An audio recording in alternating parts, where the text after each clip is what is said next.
진짜. 지금 말씀하시고 싶어가지고 그냥 막 그럼 뭐 쉬지 말고 바로 2부 들어가겠습니다. 바로 2부 들어가서 쉬지 말고 바로 2부 들어가겠습니다. 아니 2부 쉬어야 되는 거 아닙니까? 바로 들어갑시다. 우리 지금 연로하신데 괜찮으시겠어요? 예, 제가 참아야지. 우리 김종대 본부장님은 1분도 안 노트북까지 딱 켜서 1분도 안 쉬고 우리 김진장 이사님의 이 주옥 같은 말씀을 다 지금 받아치고 계신 거죠? 이제 관련 다른 기사도 숙제하거나 보고, 이런 거 아니죠, 지금? 뭐 여러 가지 하고 있어요. 이게 또 생방송이고 하니까 2부 바로 들어가죠, 뭐. 그러시죠. 또 이제 바로 들어가서 이제 개성공단이 2016년 2월 달이었죠. 네. 벌써 5년 가까이 4년 다가오고 6개월. 있는데 4년 6개월. 그때 4차 핵실험 때문이었나요? 그렇지 아마. 2016년 6년 1월에 1월 네. 20일 이제 장거리 또 발사도 하고 핵도 있고 같이 나왔죠. 그것을 그것을 명분으로 해서 네. 우리가 2월 10일 날 전면 지금- 중단을 선포해 버렸죠. 예. 그게 우리 시청자분들이 아셔야 될 게 2013년도에 5개월 문 닫았던 적이 있어요. 그랬었죠. 2013년에 5개월 문 닫았을 때 북한이 문 닫은 거죠. 그때는 어. 당시 김관진 안보실장이 당시 그러니까 2013년 상황은 우리가 김관진 국방장관 시절인데 북측이 유사시에 개성단에 있는 남쪽 주재원들을 인지로 할 가능성이 있기 때문에 한미 특수부대 투입해 가지고 들어갈 수 있다고 이야기를 하고 조선일보가 발표하고 훈련도 했다 그러고 한 달 동안 막 엄청나게 이걸 올렸었어요, 위기를. 그러니까 북측이 남측 주재원들한테 남측에서 공격 들어올 수 있으니까 나가라. 이게 닫았던 저거였어요. 참 어처구니 없었던 일이었어요. 근데 중요한 건 그거 우리 복구할 때 2013년 9월 합의가 있어요. 우리가 강하게 요청했어. 향후에 이러한 어떤 일이 있더라도 정세에 관계없이 그렇죠. 일방적으로 절대 닫지 못한다라는 조항을 우리가 아주 강하게 넣어가지고 개성단 일방적 폐쇄 못하게. 못하도록 우리가 집요하게 요구해서 그걸 합의에 넣었단 말이에요. 근데 그거를 우리가 예. 일방적으로 깨버렸어.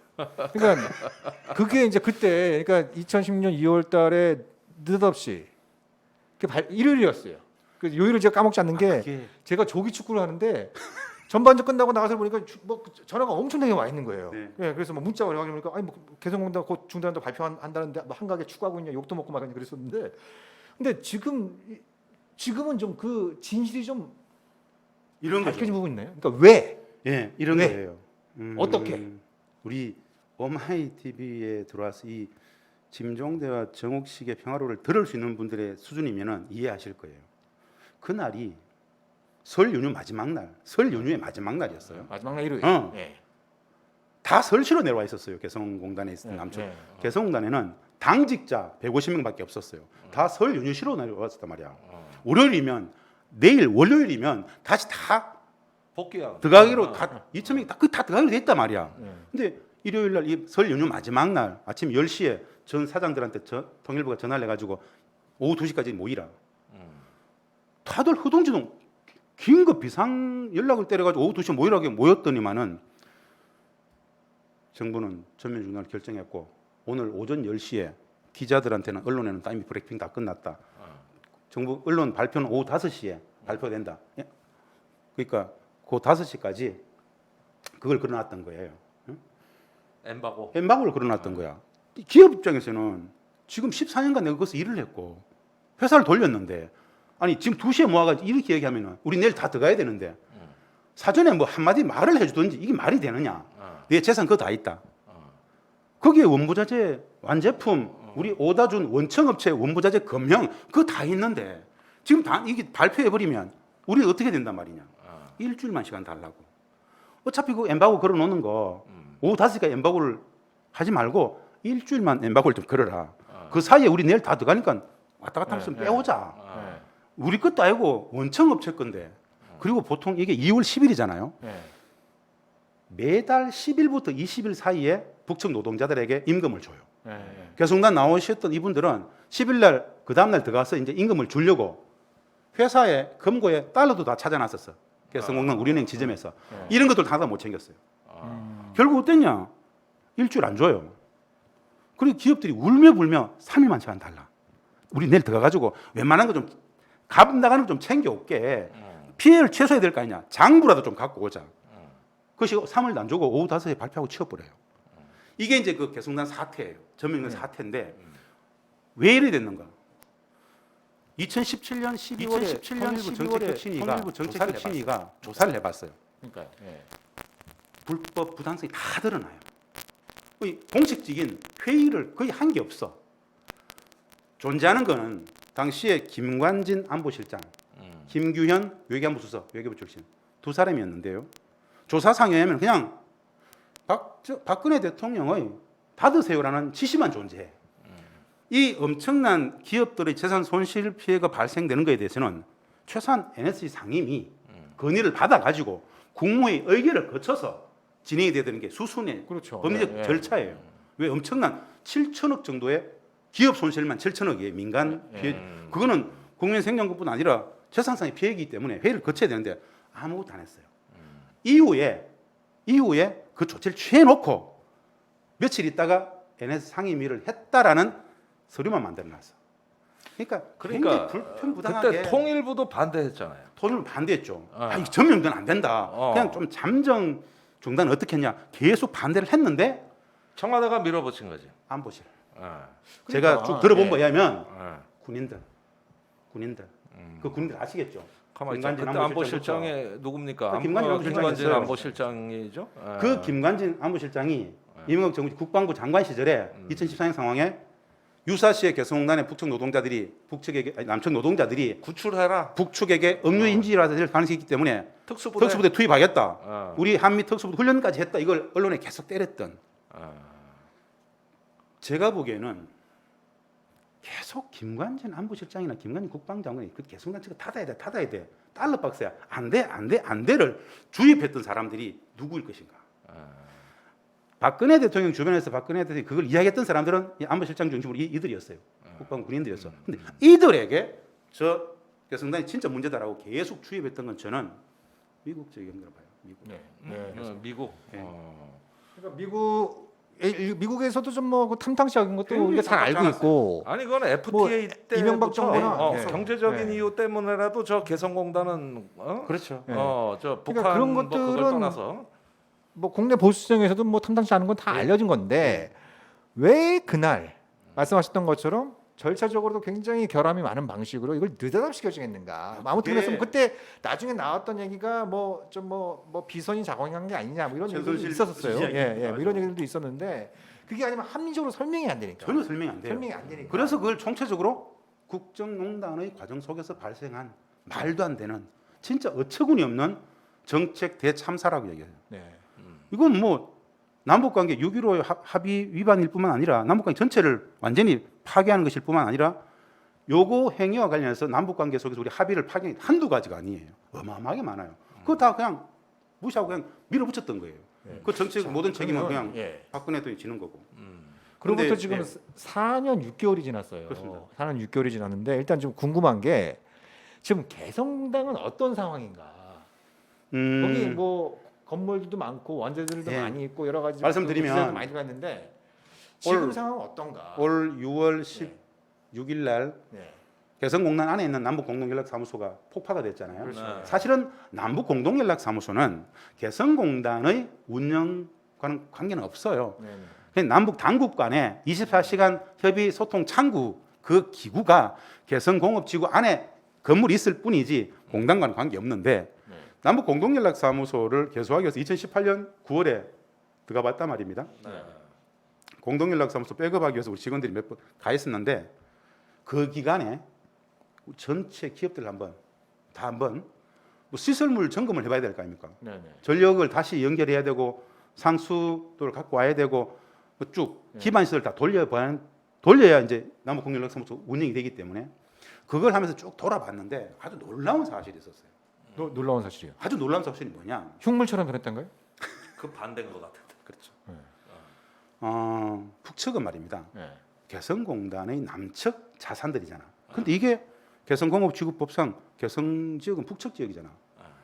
남측 기업의 그 자산 공장들을 남북의 민족의 공동자산으로 인정하고 월 1회씩 일정 부분의 노동자들을 출근시켜서 청소를 시켰어요.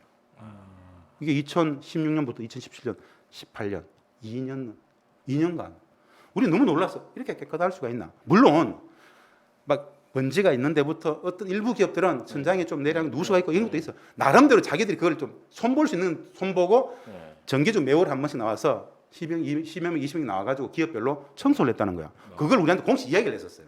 그러면서 이렇게 얘기했어요. 이제 남북 공동연락사무소도 다시 재개했으니까 이거 우리가 너무 힘들었다. 남측에서 들어와가지고 유지라도 해라. 우리 손 뗄래. 예. 힘들어 죽겠다. 이 얘기를 했어요. 그래서 사실은 남북 공동연락사무소 개소식이 2018년 9월에 있었거든요. 그때 조명균 장관이 개소식에 우리 다 같이 갔었잖아요.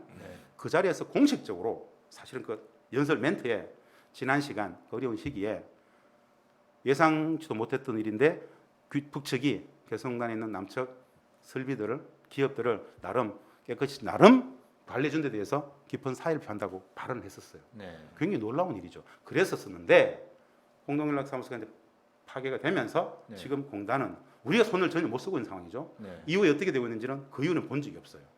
네. 당시에 2018년 9월 공동연락사무소가 개소될 때 제가 그 당시에 우리 직원들하고 총칙 판단을 했을 때 어떤 판단을 했느냐. 여한 간에 만약에 조건상 개성단 재개가 남북 간에 합의가 되고 미국도 양해하고 딱 재개를 하자라고 딱 선언하면은 얼마 만에 실질적으로 기업들 가동이 될 것인가에 대해서 추정을 해봤어요. 얼마 걸린답니까? 즉각 즉각? 재개 가능하다. 전력, 통신, 폐수 종말 처리장, 폐기물 처리장 다 원가동되고 있고 다 가동하고 있고 기업들은 차이가 좀 난다. 의료 봉제 파트는 일주일이면 다 돌릴 수 있다. 전기전자, 기금속 이쪽은 2-3개월 걸린다. 왜? 네. 아주 고가의 설비들, 최첨단 설비들은 바로 안 되잖아요. 많이 해야죠. 점검해야 되잖아요. 북측이 그나마 관리를 잘한 건 뭐냐? 미싱은 돌려보면 되잖아요. 네. 이런 것들은 그냥 닦고 저 기름 쳤던 거예요. 네. 그러면서 그거는 즉각적으로 가능하다. 근데 기계금속이라든가 전기전자 파트, 화학 파트에 있는 업종들은 최장 2개월까지도 걸릴 수 있겠다. 대충 판단이었어요. 중요한 거는 그러니까 이제 좀 짧게 걸린 건 한 일주일 정도면 되고 그렇죠. 좀 길게 걸린 건 한 그렇죠. 2-3개월. 어떤 기업들은 일주일 안에 가동도 할 수 있고 다른 기업들은 또 전체 돌아가지고 준비하고 연착륙할 수도 봤었던 거예요. 그만큼 그러니까 그런 의지가 북한의 그런 성이나 그런 의지가 그 작년도 2019년 그 김정은 위원장의 신년사에도 담긴 거 아니겠습니까? 나오잖아요. 예. 이제 그 개성공단과 금강산 관광 확고하게 재개를 해주겠죠. 이제 확실히 이제 좀 얘기를 했는데 근데 그게 안 됐단 말이에요. 네. 그래서 그 이후의 상황은 잘 파악이 안 되고 있다는 왜냐하면 말씀이신 거죠. 북측은 적나라하게 말씀드리면 분노가 있어요. 개성공단 문제에 대해서. 뭐냐 하면 2018년 9.19 평양선언에 보면 남북 경협 관련해 가지고 두 가지를 합의합니다. 개성공단 금강산 우선 정상화를 합의해요. 그렇죠. 북측은 개성공단을 어떻게 보냐면 독특하게 봐요. 아주 상징적인 독특한 거로 보는데 6.15 시대의 상징이라 그래요. 자기들은. 6.15는 우리 민족끼리 최초의 정상회담을 통해서 통일방안 합의부터 아니라 남북 경협 합의하고 개성난 합의했던 사업인데 우리 민족끼리 자주적으로의 상징이 개성금강산이라 그래요. 6.15 시대의 상징인 개성공단을 재개하는 문제를 남북관계 복원의 신호탄으로 봐요. 딱 이런 거예요. 솔직히 말씀드리면 이런 거예요. 우리는 개성공단을 한미관계 속에서 대한민국의 미국에 대한 독자적 자율성을 가질 수 있는 없냐의 바로미터로 본다거든요.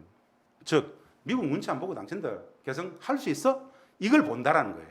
그래서 2018년 9.19 평양선언 당시에 개성공단 금강산 우선 정상화를 합의했던 거예요. 그랬는데 한미 워킹그룹 갇혀가지고 우리 한 발짝도 못 나갔잖아요. 북측은 이것도 못 열면서 무슨 새로운 협의를 하고 무슨 새로운 걸 하겠냐고 계속 그렇게 했는데 네. 우리가 제재가 있고 안 되지 힘들잖아. 계속 이야기했단 말입니다. 미국 이야기하면서. 그러니까 북측이 우리한테 내놨던 게 그 신년사예요. 제재 자꾸 제재 그러는데 벌크캐시 아니 한 달에 얼마 줘가지고 벌크캐시 이야기하냐. 달러 박스 웃기지 마라. 우린 돈 때문에 한 게 아니야. 라고 하면서 결국 대담한 제안을 했잖아. 아무런 전제조건이나 대가 없이 아무런 전제조건과 대가 없이 개성공단을 재개할 용의가 있다라고 2019년 1월 1일 신년사에 내놨단 말이에요. 그렇죠. 예. 2018년 9.19 평양선언에는 그걸 우리가 개성공단 재개를 합의를 못 지키는 건 자꾸 미국 이야기하고 제재 얘기하니까 제재를 피할 수 있는 방도를 마련해 준 거예요. 돈 안 받을게. 굳이 돈이 필요하나? 뭐 이거 가지고 뭐 핵과 미사일 만든다는 현물로 받으면 된다. 예. 여러 가지. 그리고 전제 조건 없다는 건 어떤 거냐?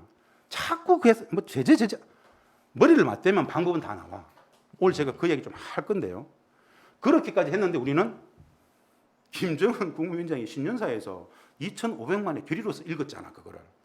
아무런 전제조건 대가 없이 개성난 금강산 관광을 재개할 용의가 있습니다. 이렇게 했는데 우리는 거기에 대해서 아무런 답변을 안 했어요.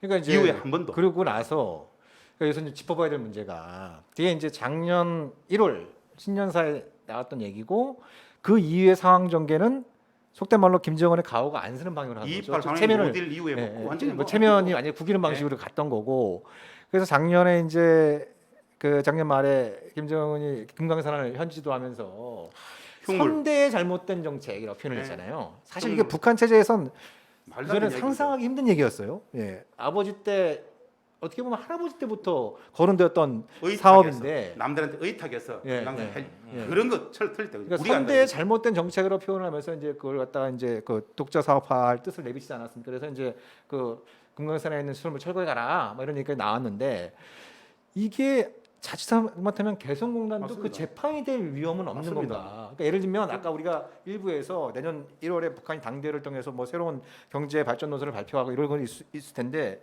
북한이 얘기하는 자력갱생의 연장선에서도 개성공단 더 이상 뭐 남측이나 외부의 뭐 선의에 기댈 필요 없이 우리가 독자적으로 하겠다 이런 식의 어떤 방향 전환 이런 우려도 나올 수 있을 있어요. 것 같은데 사실은 금강산 그 터졌을 때 제가 진짜 바빴던 건 네. 인터벌 두고 한두 달 있다가 김정은 위원장이 개성 가가지고 이거 언제까지 이렇게 방치할 거냐? 우리 할 만큼 다 했고 더 이상 못 기다리겠고 우리 도자기 절대로 우리가 알아서 네. 시설 돌리라. 이렇게 했을 경우에 우리는 어떻게 대응하지를 시뮬레이션 1, 2, 3 이거 짜고 있었어요. 저는 지금 이 순간 아무것도 하고 있지 않은 이 매일매일이 정책 실패의 매일매일이라고 할 수 있을 정도로 너무 무력해요. 뭐라도 해야죠. 북측이 개성난 어떻게 보는지를 먼저 본다라면은 할 수 있는 역할은 해야 되는데 전혀 그런 움직임이 없어요. 참 이거 참혹한 이야기인데 우리가 끼고 있는 마스크 코로나 팬데믹 상황 속에서 마스크 품귀 현상이 전 세계적으로 있었잖아요. 개성공단에 마스크 만들 수 있는 업체가 많단 말입니다. 이런 지금 우리 정옥치 대표가 쓰고 있는 이 패션 마스크 같은 거 네. 이런 것까지 만들 수 있으면 하루에 1000만 장을 만들어요. 하루에 1000만 장. 우리가 회사원들, 우리 기업들하고 많이 이야기해 봤단 말이야. 지금 개성단 입주 기업들 남측에 내려와 가지고 13개 업체가 이걸 만들고 있어요, 지금. 그 숙련된 노동자 있잖아. 그럼 매일 1000만 장이면 뭐 한 달에 얼마입니까? 이거 미국 보내주고 WHO 보내주면서 유럽에 보내주면서 개성공단에서 한시적으로 일부 이 봉제 기업, 마스크 제조업 기업들만이라도 방호복하고 방역복하고 만드는 요 기업들만이라도 좀 가동하게끔 움직여 보자. 이게 아니 정책적 아니었단 말입니다. 이거 한번 추진해 보자. 그것도 안 하잖아. 그것도 그게 못 하잖아. 이제 우리 김진장 이사장께서 그 말 제안을 하시고 또 많은 언론 또 정의당에서도 흥미있게 정의당에서도 봤어요. 네. 뭐 적극적으로 또 뭐 지지하고 부분 가동이었어요. 이런 부분들이 있었는데 그게 정부 차원에서 뭐 이렇게 진지하게 검토가 되고 뭐 북측과 뭐 어떤 뭐 채널을 통해서 얘기 전혀. 나오고 이런 건 일체 없었던 거예요? 정부는 공식적으로 그것을 정책 검토를 하지 않았어요. 네. 어차피 미국이 반대할 거고 어차피 뭐 북이 이 상황이 우리하고 안 할 건데 제안조차 안 했잖아요. 저는 제안이라도 해보자. 뭐라도 돌파해보자. 뭐라도 한번 해보자. 뭐 아예 안 될 건데 왜 그냐?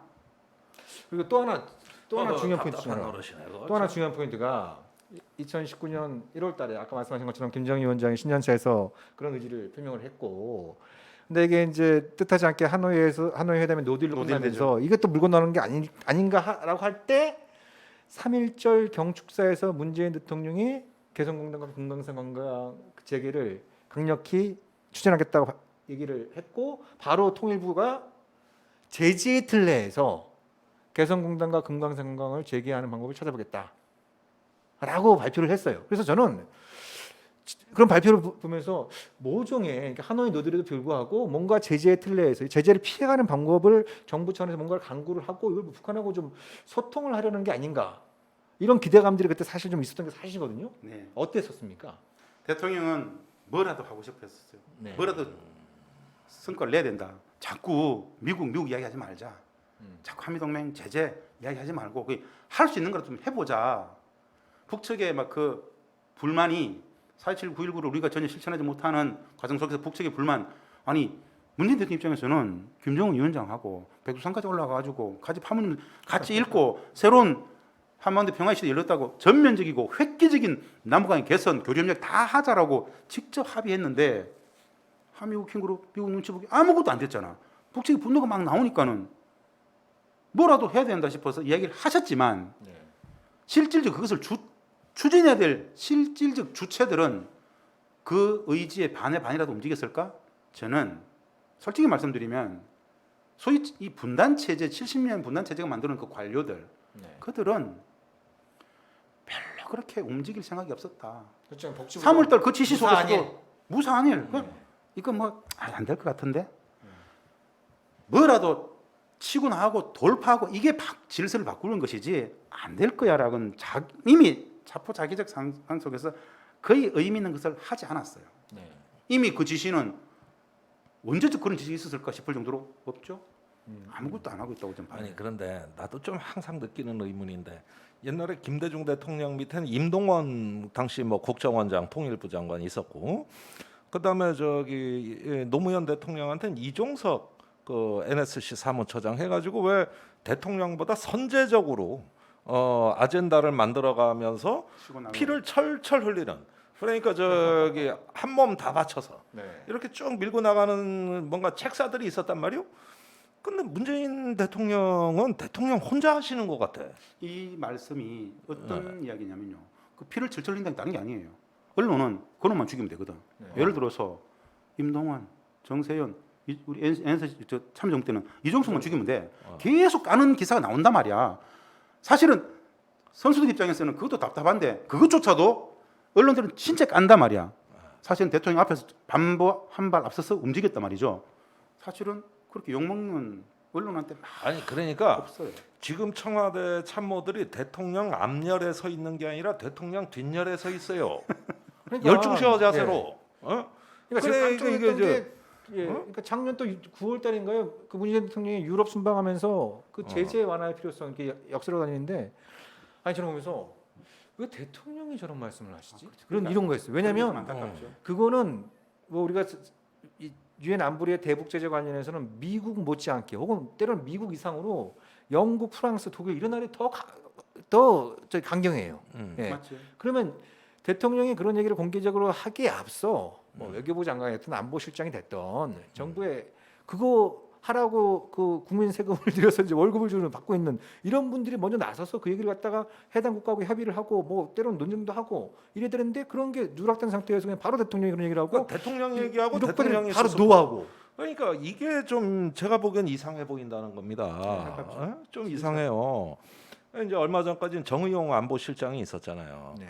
그리고 저도 이렇게 미국 가 있을 때 정의용 실장이 미국에 오더라고. 저기 존 볼튼 뭐 백악관 안보실 만나겠다. 네. 뭐 이래서 안보보좌관 만나러 오고 뭘 하는데 아니 수행원이 없더라고. 또 저기 미국 대사도 그 만남 자리에 못 들어가고. 네.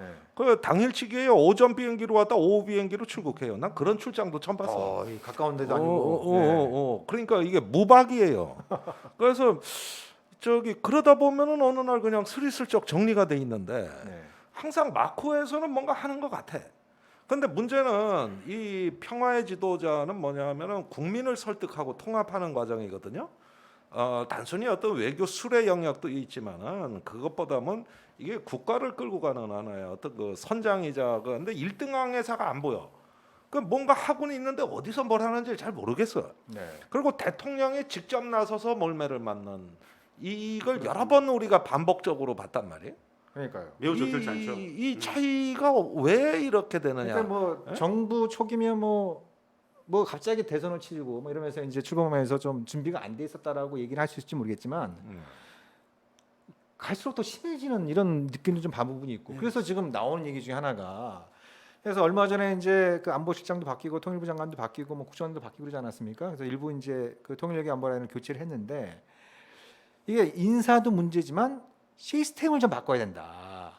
그러니까 사실상 안보실장이 실권을 쥐고 가는 이런 방식이 맞는 거냐라는 이제 문제 제기부터 해서 그래서 좀 이렇게 통일부 장관을 예를 들면 부총리로 격상을 해야 된다. 혹은 뭐 참여정부 때 그 정동영 통일부 장관이 NSC 상임위원장을 맡지 않았습니까? 그런 것처럼 뭐 NSC 상임위원장을 통일부 장관이 맡는다든지 이런 식으로 해서 좀 이렇게 남북 관계 관련해서 그걸 주무부처이자 뭔가 돌파구를 만들 수 있는 통일부 장관의 그런 권한을 강화시킬 필요가 있다. 이런 얘기도 나오는데 그거에 대해서는 좀 어떻게 생각하세요? 뭐 다양한 방법이 있을 수 있겠죠. 네. 사실은 정책 실패를 넘어가기 위해서 내 정책의 한계를 넘어가기 위해서 여기 안보라인 인사를 했단 말입니다. 말씀하신 것처럼 뭔가 좀 저는 이런 건 하나 있어요. 통일부, 외교부, 국방부가 국정원이 미나락의 한 팀이냐? 네. 통일부 따로, 외교부 따로, 국방부 따로인 것 같다는 느낌이 좀 있어요. 그렇죠. 예. 아마 전략기획실에서 그것이 다 모아지고 정책조정실에서 좀 이런 게 필요한데 진짜 비서관실에 칸막이가 있는 건 아닌가 이런 생각 들고요. 저는 그 말 받으면서 좀 이런 이야기는 꼭 좀 해드리고 싶어요. 하고 싶어요. 뭐냐? 안보의 패러다임을 좀 평화로 바꿔야 된다. 네. 이런 이야기인데요. 안보실장, 안보실이잖아요. 네. 안보실에 있는 많은 그 7, 80명의 그 많은 정체성은 안보만 이야기하겠죠. 네. 평화를 위한 안보잖아요. 평화를 위한 안보란 말이야. 그렇죠. 예. 국민인권에는 절대 가치가 있고 바로 밑에 분단을 넣은 평화라는 평화의 가치가 있고 그 평화를 구현하기 위한 안보란 말이죠. 안보를 위한 평화가 아니잖아요. 네. 평화를 위한 안보인데 안보실이라는 그 개념 속에는 안보가 뭡니까? 다 북한만 생각해. 대북적대만 생각해. 네. 오히려 평화실이면 어떨까? 평화 아예 안보실을 프레임 평화실로 자체를 바꾸자. 평화실로 바꾸자. 정체성 자체를 네. 나는 평화실에 근무하는 누구야. 평화를 만들기 위해서 이런 고민을 해야 되는데 안보실 그러면은 안보의 모든 주적이 북이라고 딱 생각해가지고 대북 적대만 계속 고민한단 말이야. 이 프레임을 좀 깨줄 필요가 있는데 네. 참 요원하다. 네. 정체성, 자기 아이덴티티를 한마디 평화, 분단급 이런 쪽으로 좀 맞춰야 되는데 이런 생각을 좀 자주 해요. 네. 그런 거 하나. 사실은 아까 그 말씀 통일부 장관이 부총리가 되고 격상도 좋은데 누가 하냐가 진짜 중요하지 않겠어요? 그렇죠. 예.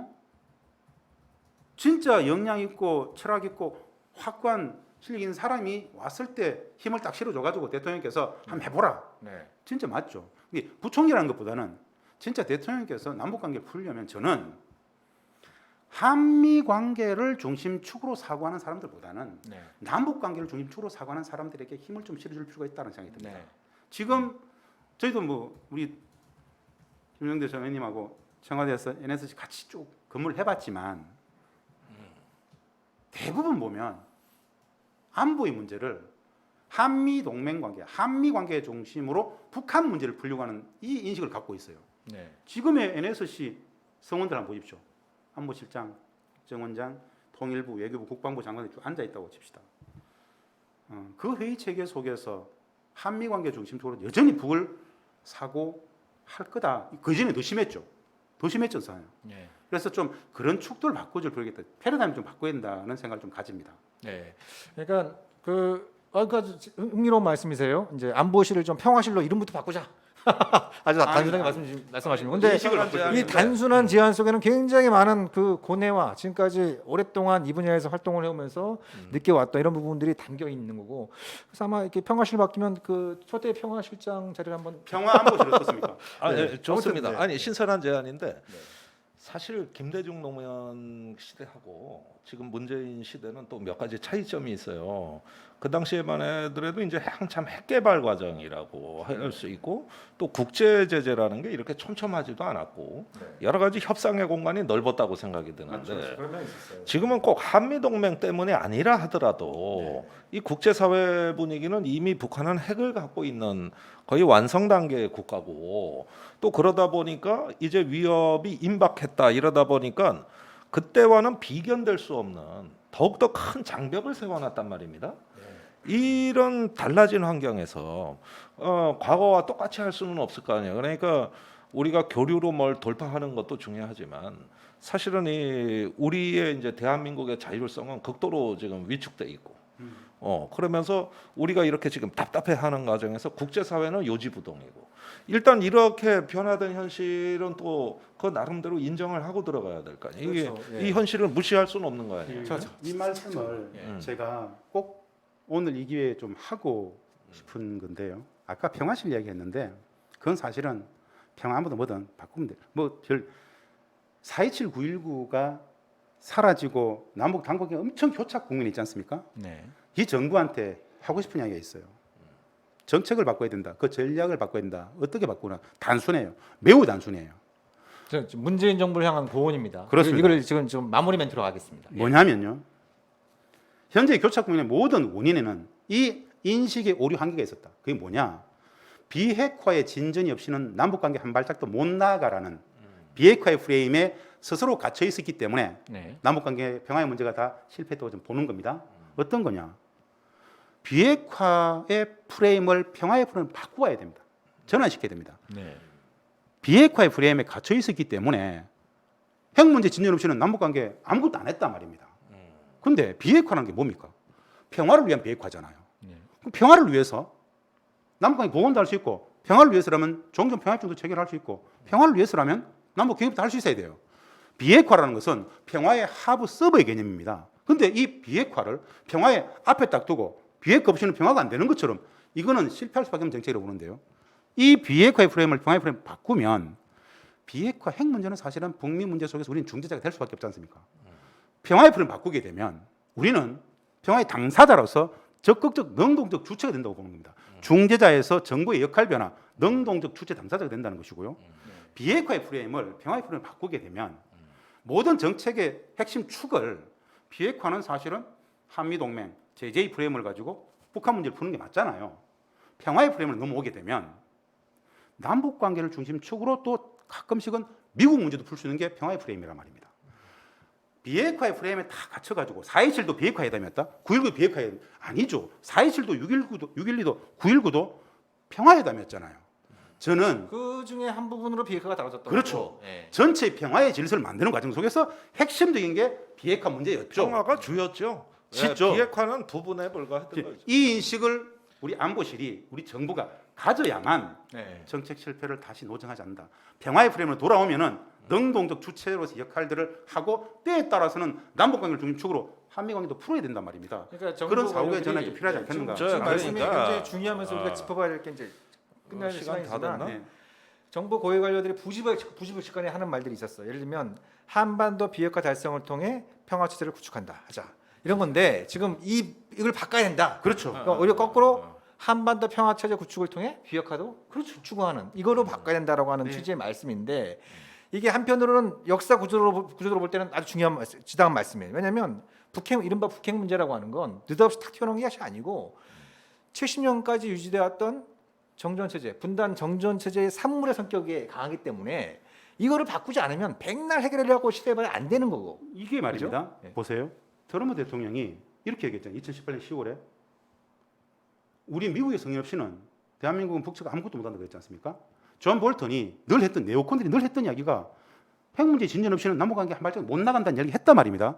그거를 무비판적으로 그대로 우리가 받아가지고 진짜 북한 핵 문제 속에 성과가 안 나오면 북측과 아무것도 못하는 자가당착에 빠져 있었던 게 우리 정책이었어요. 네. 비핵화를 하자는 거죠.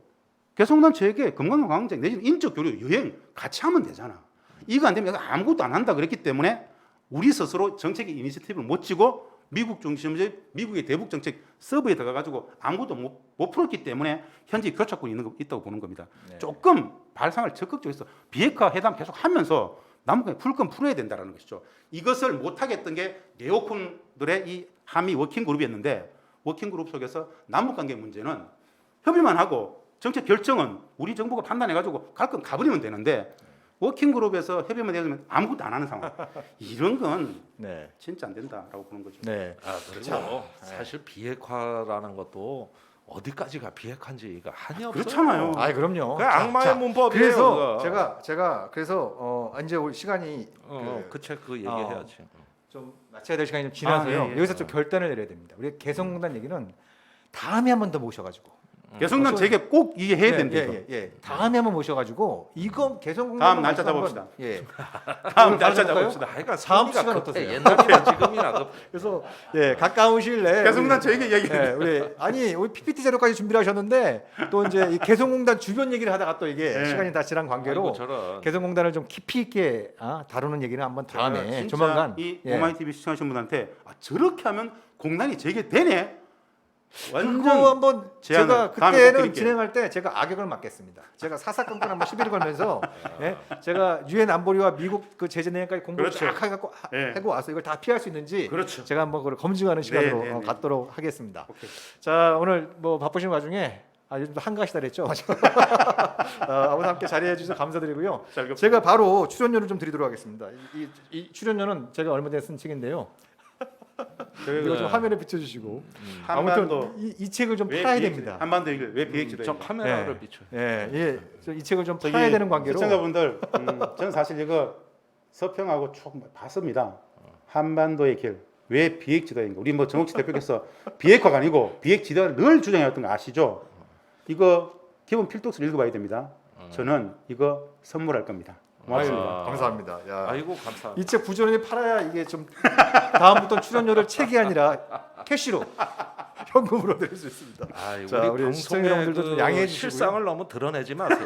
아니, 이게 앵벌이라도 해야 됩니다. 이거 큰일 났습니다. 너무 지금 앵벌이라도 해야지. 이게. 이래도 책이 안 팔리면 이제 제 아이들까지 동원해서 어떻게 앵벌이라도 해야 될 것 같습니다. 자, 이게 약속했던 시간이 좀 지났는데요. 네. 오늘 말씀 나누다 보니까 그냥 시간이 훌쩍 지나가네요. 그죠? 네. 금방 가. 네. 자, 이 개성공단 얘기는 한번 다음에 조만간 네. 다시 한번 모시고 그 준비하신 PPT 자료 보면서 네. 한번 깊이 있게 다루는 것으로 하고요. 오늘 방송은 조금 아쉽긴 하지만 다음을 기약하면서 이것으로 좀 마무리하도록 하겠습니다. 자, 두 분 장시간 수고 많이 했습니다. 고맙습니다. 감사합니다. 수고하셨습니다. 네, 수고하셨습니다.